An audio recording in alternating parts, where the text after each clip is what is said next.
Bien sûr, de crypto, les infos crypto pour ceux qui n'ont pas le temps. Est-ce que c'est vraiment intéressant de rentrer sur les maincoins, les shitcoins, les crypto-gemmes, appelez-les comme vous voulez.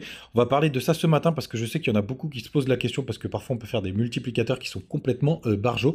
Donc on va parler de ça aujourd'hui. Vous allez voir, c'est quand même très intéressant. Le BTC, il est stable, il est flat, stablecoin. Le top 3 d'ailleurs est en temps stablecoin au moment où j'enregistre la vidéo. 45 382, 0%. Pareil pour Ether, pareil pour l'USDT, bien entendu. Sur le reste de la map, on a mis le sol quand même qui retrace de 4%, AVAX de 3,3%, Matic quasiment de 3%, Ton de 4,5%, ICP qui continue sa folle course. Hein. C'est très intéressant ce qui nous fait ces derniers temps, ce petit coquin, plus 15%. Je n'en ai pas du tout en portefeuille. Il a fait de tels drawdowns qu'il m'a jamais vraiment intéressé cette crypto, mais force est de constater que ça performe bien, comme Arbitrum qui pousse 12,3%, STX qui a fait une grosse perf hier qui perd 9,7%, bref, un peu mitigé ce matin.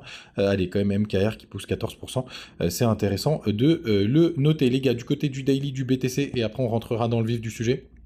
Donc on a fait un nouveau plus haut hier, depuis, oh là, ça fait au moins 2 ans qu'on n'avait pas fait un nouveau plus haut. Pour l'instant, on n'a pas réintégré, donc ça c'est une très très bonne nouvelle. On est même plutôt bullish sur la bougie du jour. On a croisé MACD, donc ça c'est plutôt chouette. On est passé au-dessus de tout du côté de la Tenkan et de la Kijun du système Ishimoku.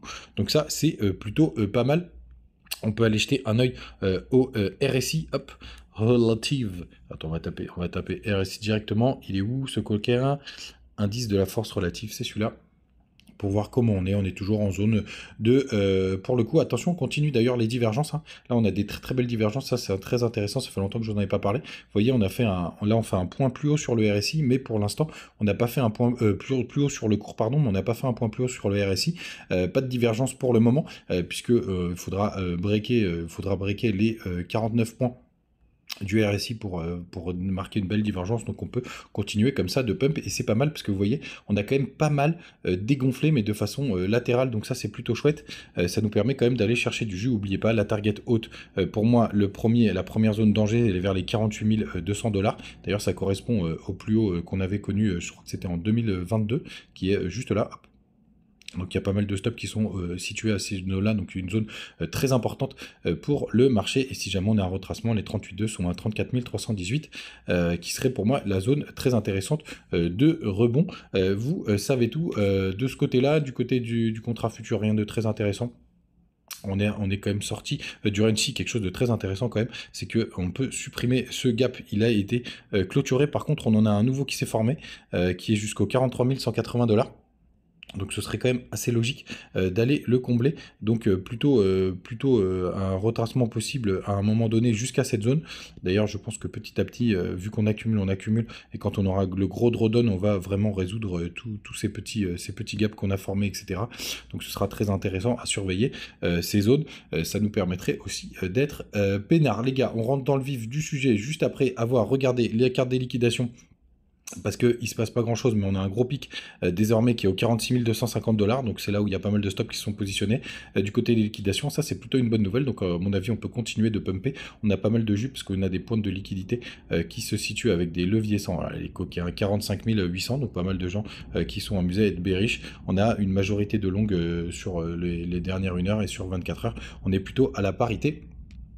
Ce qui est intéressant, ça fait longtemps qu'on n'a pas regardé, c'est comment se situe pas notre Bitcoin dominant, ça à la limite, on a déjà regardé hier, ça suffit, c'était surtout ce que je voulais voir. Ouais, le crypto fearing green, vous voyez, on est à 70, alors qu'on a fait un nouveau plus haut, ça c'est plutôt pas mal, ça veut dire que les gens sont quand même encore un petit peu indécis, malgré ce joli petit pump, donc ça c'est plutôt boule. Donc les gars, on va venir sur ce grand sujet, est-ce que c'est intéressant d'investir sur justement les même coin, crypto gem, toutes ces cryptos un peu coquines, un peu communautaires. Donc la plus connue, c'est bien évidemment Crypto Clébar. Donc Dodge, qui elle a été pas mal aidée au dernier bull run, parce qu'elle a été pas mal soutenue par Elon Musk qui faisait des serial tweets autour de cette crypto. Donc c'est une blague quand même qui est pour l'instant assez incroyable, hein, qui atteint des milliards de market cap. Hein. C'est très impressionnant. Au bull run 2021, Elon il a commencé à tweeter ici, c'était complètement ouf. Mais vous imaginez 13 milliards pour une grosse blague. pour quelqu'un qui voulait faire, qui faisait un truc sur les coiffeurs. Donc, vous dire que ça peut fonctionner, bien entendu. Par contre, CryptoClebar, c'est une crypto sur des centaines de milliers de coins qui sont sortis, et pour l'instant qui tient, donc qui pourrait faire des performances encore au prochain bullrun, puisque beaucoup en parlent comme la monnaie de Twitter. Alors effectivement, là du coup, ça ne deviendrait plus un meme coin, mais ça deviendrait un utility coin, donc une vraie monnaie d'échange.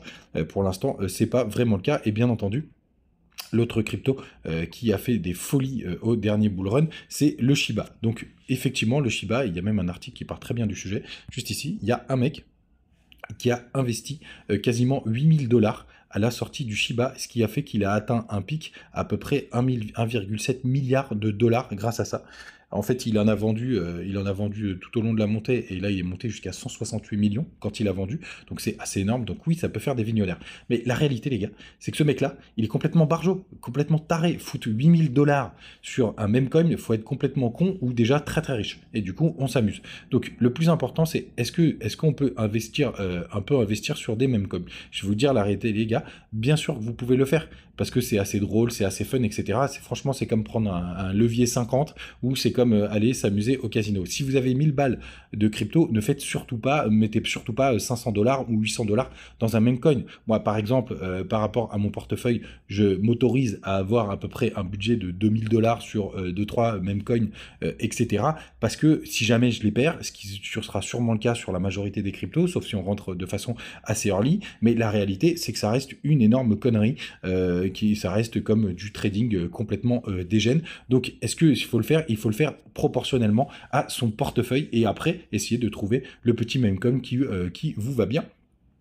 Typiquement, il y en a deux, moi, qui m'ont intéressé ces derniers temps, c'est Brett. D'ailleurs, je vous l'ai partagé ce matin du côté du Twitter crypto Gem. C'est Teaonu, donc c'est une petite crypto. Alors pourquoi? Je vais vous expliquer pourquoi j'ai choisi celle-là. Tout simplement parce que j'ai entendu pas mal de gens qui en parlaient. C'est une toute petite communauté et c'est un tout petit market cap. Tout simplement, vous voyez, on a 1 million de market cap, donc c'est sur des trucs comme ça qu'on peut faire des grosses performances. Et pourquoi? Parce que pour le coup, moi, ça fait un moment que je suis sur le TAO.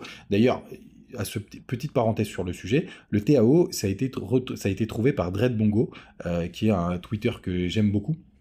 Pour le coup, tout le monde a essayé de lui piquer son travail, moi je lui rends, c'est lui qui a trouvé le TAO. Depuis un moment, je crois qu'il en a eu à 2-3 $, enfin bref, quelque chose d'assez intéressant. Et ce mec-là, il nous dit, à force vu que c'est quelqu'un qui est quand même pas mal suivi du côté de Twitter, il nous dit, j'ai trouvé je vais créer un compte de CryptoGem, qui s'appelle Degen Mongo.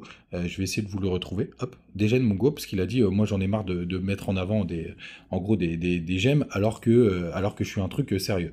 Donc ce mec-là, d'ailleurs, c'est lui aussi. C'est pas lui dont j'ai entendu parler de TKST, mais j'ai vu qu'il en avait parlé. C'est une crypto dont je vous ai parlé récemment. Donc il a créé un truc qui s'appelle Dread Mongo, Degen Mongo, pour le coup, où il parle que de crypto un peu coquine. Vous voyez, il parle du TAO. Et pour le coup, c'est intéressant parce que tous les mecs qui ont raté le TAO, ça peut être une espèce de petit rattrapage sur le sujet avec cette crypto Degen, mais qui est complètement ouf, hein. Il y a à peine 2000 abonnés, on est à 1 million de market cap, du côté du Telegram je crois qu'on est 1200, un truc comme ça. Et pourquoi elle m'intéresse? Parce que en fait c'est la seule crypto même coin de TAO, et moi vu que je crois énormément au TAO, pour le coup, pour moi ça peut être vraiment une crypto qui va finir dans le top 20 au prochain bullrun. Pour l'instant je crois qu'elle est 40 ou 50e, enfin dans ces eaux là, et pour le coup je me dis qu'il peut y avoir une crypto qui soit associée à ce même. Si on prend l'exemple d'une autre crypto, Memecoin, dont je vais vous parler juste après, on va parler de Solana. Donc Solana, sa crypto Memecoin pour le coup, c'était Bonk qui a fait des performances complètement ouf. Moi je crois que j'ai fait x12 ou x13 là-dessus, mais après j'ai vendu un petit peu tôt, etc. Donc pour le coup, je suis sorti un petit peu tôt. Mais vous voyez, Solana, elle a son Memecoin. BNB c'est Shiba, Ethereum, je sais plus sur quel Ethereum, je sais pas comment on peut considérer, mais il me semble que Shiba c'est sur la BNB, Sol, donc il y a Bonk, et pour le coup TAO qui pourrait être dans le top, Avax, désormais c'est Coq, vous savez que j'en ai aussi, même si pour l'instant les performances sont un peu pourries, et là on a la même chose du côté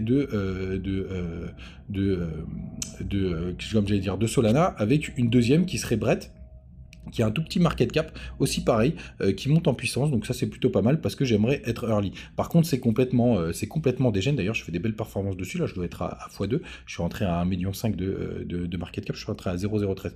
Vous pouvez le voir du côté du TikTok, je vous l'avais partagé d'ailleurs. Je vous laisserai chercher la flemme. Et pour le coup, c'est en général, par contre, des cryptos qui sont uniquement sur des DEX. Donc, on me posait la question, c'est Decentralized Exchange. Donc, c'est Trust Wallet, MetaMask, etc. Et d'ailleurs, il y en a un qui est plutôt sympathique. Si vous voulez sur BitGet, ici, et c'est celui que moi j'utilise beaucoup, vous allez dans Web3, juste là. Vous cliquez dessus et vous avez déjà un portefeuille décentralisé. Et d'ailleurs, vous allez voir, il y a mon petit TAO, nous, qui est là avec les frais de gaz, Ethereum, etc. Donc, qui me fait des petites performances. Vous voyez, j'en ai. Hein. Vous le savez, moi, vous voyez, je vous ai dit, je pose à peu près 500 $ par crypto. Vous pourrez suivre en direct live, entre les frais, etc. Là, pour l'instant, je suis à break-even, rien de très intéressant, parce que rien que pour les swaps, les transferts, etc., ça coûte un petit peu de pognon. Donc, pour le coup, mon petit TAO, nous, il est là. Mon petit Brett, il est sur Solana, donc c'est sur le wallet Fantôme, je l'ai pas ici, parce que vous savez que je suis à Dubaï et j'ai pas mes accès à celui-là, donc c'est sur le wallet qui est juste ici, wallet Fantôme, et c'est comme ça qu'on peut s'amuser sur les mêmes coins. Donc pour résumer les gars, oui, même coin, on peut s'amuser. En général, il faut prendre des trucs ultra early et vous avez, allez, une chance sur